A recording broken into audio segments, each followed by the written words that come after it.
సంబంధించి కానీ ఎక్కడైనా చెక్ చేసుకోండి. ఆదిలాబాద్ పంచాయతీ అయితే ఎక్కడైనా మళ్ళీ ఆర్సీఓలను అడుగుతానా, దాని తర్వాత ఎవరైనా డిస్ట్రిక్ట్ ఆఫీసర్ ఎవరైనా రెస్పాన్సిబిలిటీ.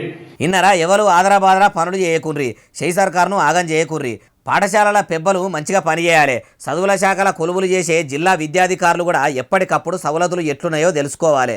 చదువుకునే పిల్లలకు బువ్వసకాయ పెడుతుర్రా, బియ్యం మంచిగానే ఉన్నాయా, పురుగులు పట్టినాయా, తెచ్చిన కాయగూరలు ఖరాబు కాకుండా మంచిగానే ఉన్నాయా, 2-3 దినాల కంటే ఎక్కువ మురుగబెట్టకుండా మంచిగా ఎప్పటికప్పుడు తాదన ఉండేటి తీసుకొచ్చి కమ్మగా వండి పిల్లలకు పెట్టేటట్టు చూసుకోవాలని అన్నాడట. మంత్రి గారు అంత మంచిగా చెప్పినాక ఆఫీసర్లు రూకుంటారా? మీరన్నట్టే చేస్తామన్నారట. అయ్యా పొన్నం సారు, గత ప్రభుత్వంలో గవర్నమెంట్ బడులు, హాస్టళ్ళు, గురుకులాలు గలీజ్గా ఉన్నాయని మార్పు తీసుకొస్తామంటే మిమ్ముల ఏలుబడిలకు తెస్తే తమరి సర్కారు పనితనం కూడా అద్మానమే ఉన్నది. ఒక పని చేయండి, దినం వంటలు కాగానే ప్రిన్సిపల్ సారే రుచి చూసుడు కాకుండా ఒక్కో డిపార్ట్మెంట్ నుంచి ఒక్కొక్క ఆఫీసరు హాస్టల్కు పోయి ఓ పూట బువ్వదిని వీడియో తీసి మీకన్నా పెట్టుమానుండ్రి.